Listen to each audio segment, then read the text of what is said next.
शासन से अर्थ है कि विधि वहाँ पर सर्वोच्च है, सभी व्यक्ति विधि के अधीन है, कोई भी व्यक्ति विधि से ऊपर नहीं है, विधि सबके लिए समान रूप से लागू है, चाहे उच्चतम स्तर का कोई भी व्यक्ति हो या निम्नतम स्तर हो, सभी पर समान रूप से वहाँ का जो कानून है, वहाँ की जो कानून व्यवस्था है, विधि है, वो लागू होती है।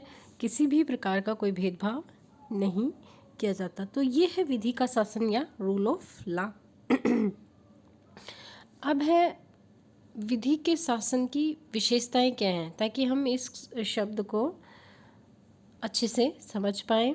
वहाँ की जो विधि के शासन की जो व्यवस्था है, वहाँ की ब्रिटिश संविधान की जो प्रमुख विशेषता है, उसको हम विस्तार से समझें।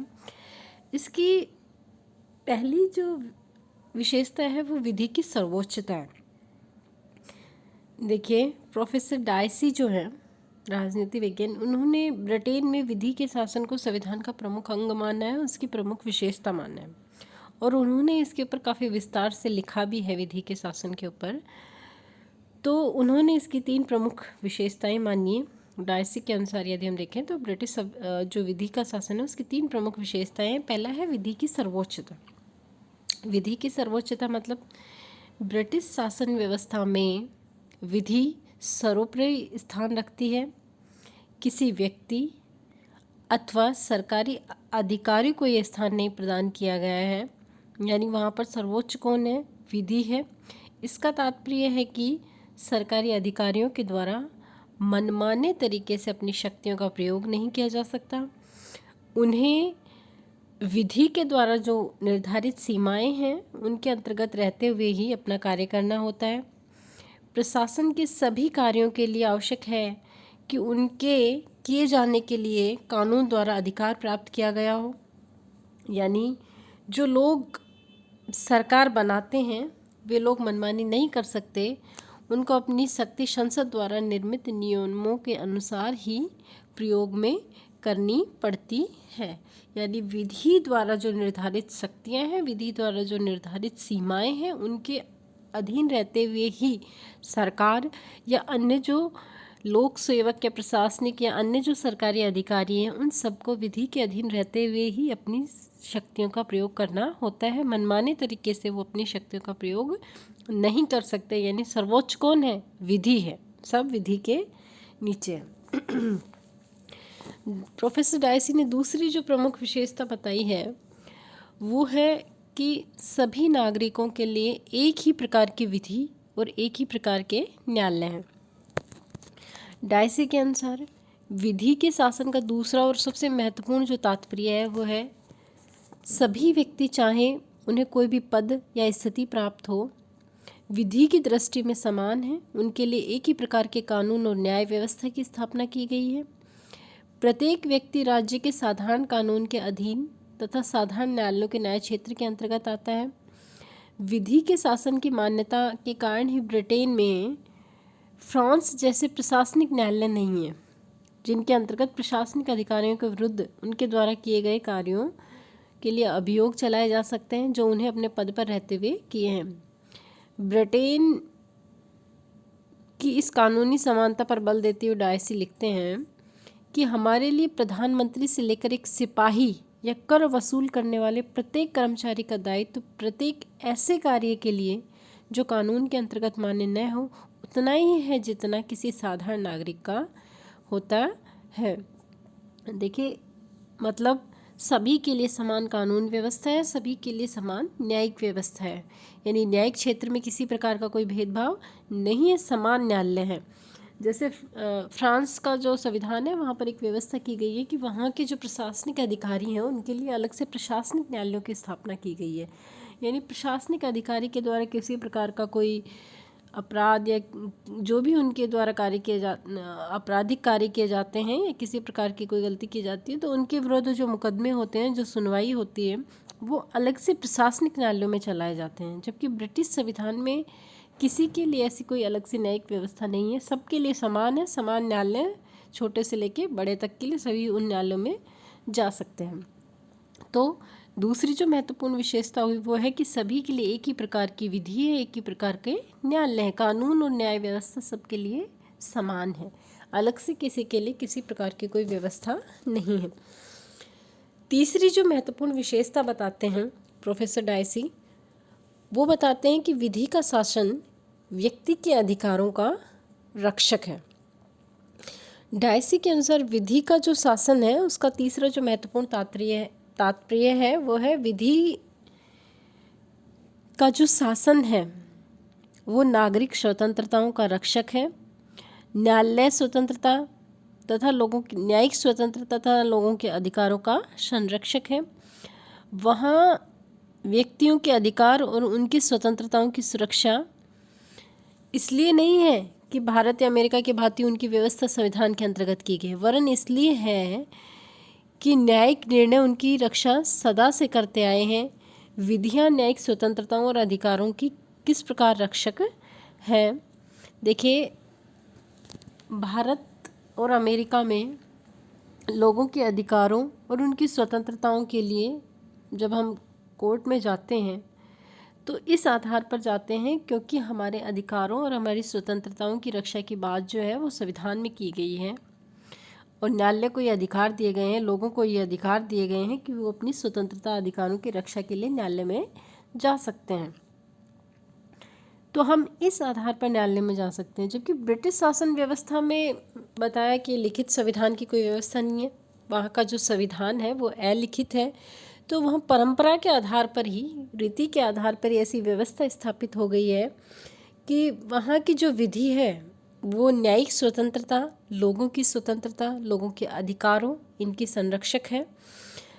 परंपरा के आधार पर ही ऐसा चला आ रहा है। तो ये तीसरी महत्वपूर्ण विशेषता है विधि के शासन की।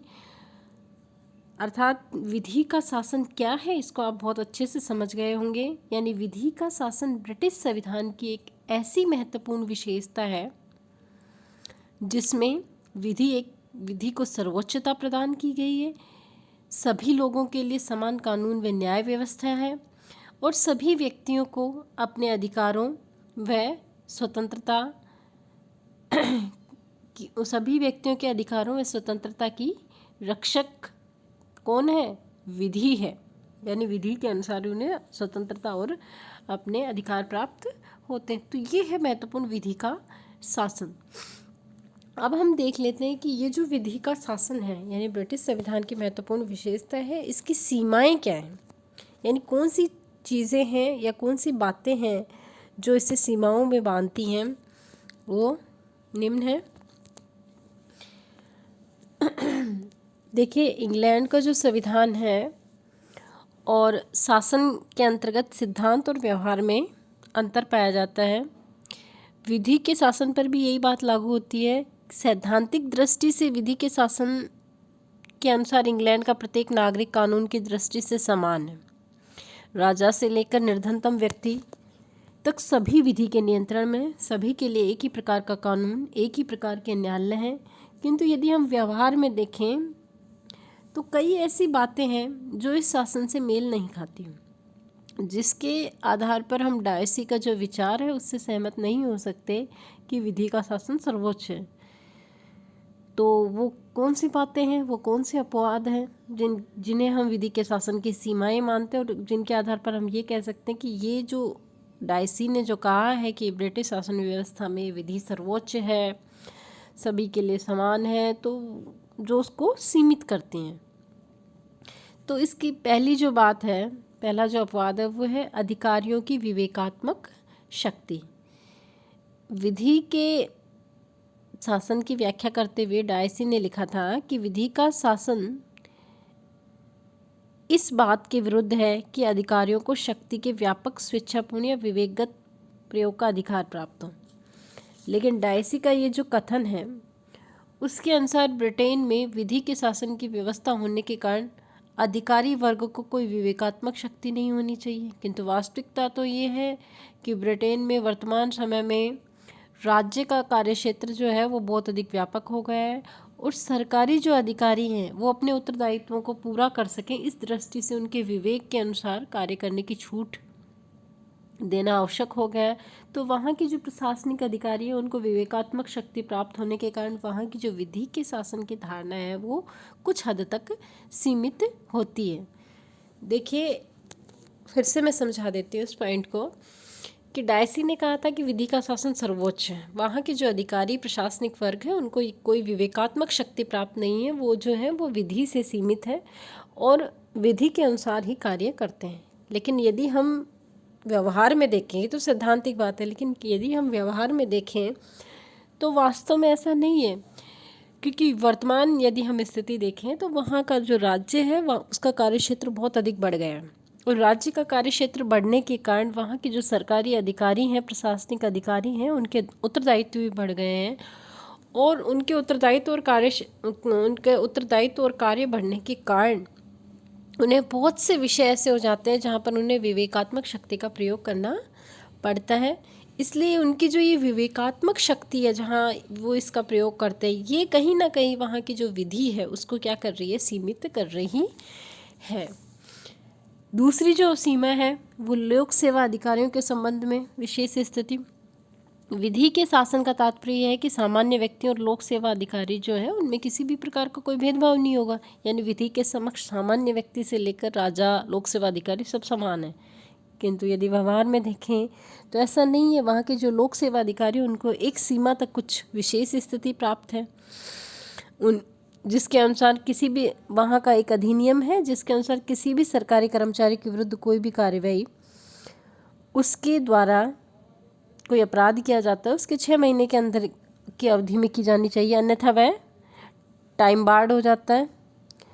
और यानी कोई भी वहाँ का जो लोक सेवा अधिकारी है, यदि उसने कोई अपराध किया है तो उसके 6 महीने के अंदर उसके ऊपर कार्यवाही हो, अन्यथा टाइम बार्ड हो जाएगा, उसके बाद कार्यवाही नहीं हो पाएगी। तो ये उसको एक विशेष स्थिति प्रदान कर रहा है। तो सामान्य व्यक्ति में और लोक सेवा अधिकारी में तो अंतर है। लोक सेवा सामान्य व्यक्ति के साथ तो ऐसा कोई भी नहीं है। तो ऐसी दशा में जो विधि का जो शासन है, जिसमें हम कहते हैं कि समान कानून और न्याय व्यवस्था है, ये कुछ हद तक उसकी जो विशेषता है उसको सीमित करता है। अगली जो सीमा है प्रदत्त व्यवस्थापन। देखिए, ये बहुत महत्वपूर्ण शब्द है और बहुत महत्वपूर्ण विशेषता है। कई बार इस पर छोटा सवाल भी पूछ लिया जाता है, प्रदत्त व्यवस्थापन होता क्या है, इसको समझना बहुत ज़रूरी है।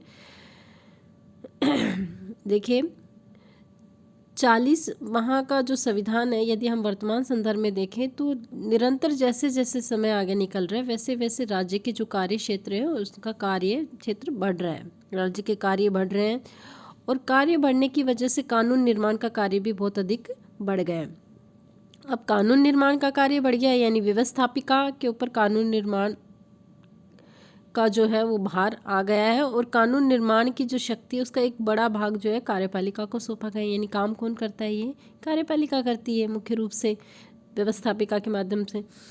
तो प्रदत्त व्यवस्थापन है ये भी विधि के शासन को सीमित करते हैं, क्योंकि प्रदत्त व्यवस्थापन एक ऐसी व्यवस्था है जिसके अंतर्गत व्यवस्थापिका जो होती है वो किसी भी कानून का जो है वो मोटा मोटा स्वरूप निर्धारित करती है।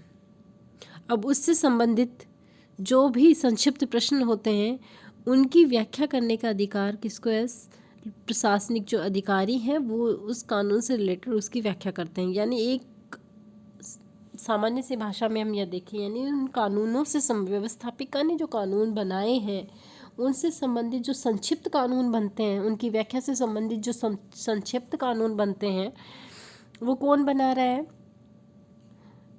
सरकारी जो कार्यपालिका है, यानी जो प्रशासनिक वर्ग है वो उसको निर्धारित कर रहा है। तो व्यवस्थापिका की जो शक्ति है वो कहीं ना कहीं कुछ हद तक किसको शिफ्ट हुई है, प्रशासनिक अधिकारियों को, लोक सेवा अधिकारियों को शिफ्ट हो रही है। इसी को प्रदत्त व्यवस्थापन कहा जाता है।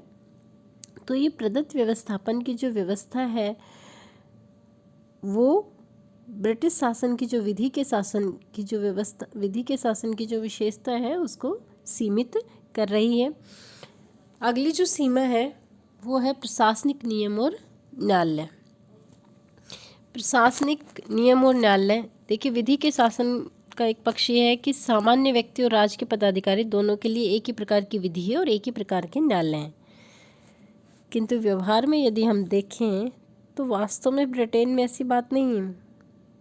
लंबे समय से यदि हम देखें तो ब्रिटिश संसद में कई ऐसे अधिनियम बनाए जा चुके हैं जिनके तहत कानूनों ने नागरिकों तथा विभागीय अधिकारों के मध्य अधिकारियों के बीच जो है पारस्परिक संबंधों में एक विशेष स्थिति निर्धारित की गई है। प्रशासनिक न्यायाधिकरण जो है वो एक तरह से अर्ध न्यायिक स्वरूप ग्रहण कर लिया उन्होंने। वहाँ पर भी प्रशासनिक न्यायाधिकरण गठित हुए हैं जो सामान्य रूप से वहाँ के अर्ध न्यायिक कार्य भी करते हैं। तो जो एक कहा जाता है कि सभी के लिए समान कानून व्यवस्था, समान न्यायालय है, तो ये विशेषता सैद्धांतिक स्तर पर लागू होती है, किंतु व्यवहार में यदि हम देखें तो काफ़ी लंबे समय से वहाँ पर कुछ अलग व्यवस्थाएं हो गई। प्रशासनिक न्यायाधिकरण बन गए हैं जिनमें प्रशासनिक अधिकारियों से संबंधित मामले सुने जाते हैं, जो एक तरह से अर्ध न्यायिक संस्था के रूप में कार्य करते हैं। तो ये जो विशेषता है ये भी विधि के शासन की जो वहाँ की जो महत्वपूर्ण विशेषता है उसको सीमित करती है। तो अंततः हम कह सकते हैं कि यद्यपि इंग्लैंड के संविधान में विधि के शासन की इसकी महत्वपूर्ण विशेषता है, लेकिन उस स्वरूप में नहीं है जिस स्वरूप में डायसी बताते हैं। जिस स्वरूप में डायसी ने उसका सैद्धांतिक चित्रण किया है वो काफ़ी हद तक वर्तमान संदर्भ में हम देखें तो जैसे जैसे राज्य की शक्तियाँ और राज्य के कार्य क्षेत्र बढ़े हैं वैसे वैसे वहाँ की जो विधि के शासन की विशेषता है वो कुछ हद तक सीमित होती जा रही है।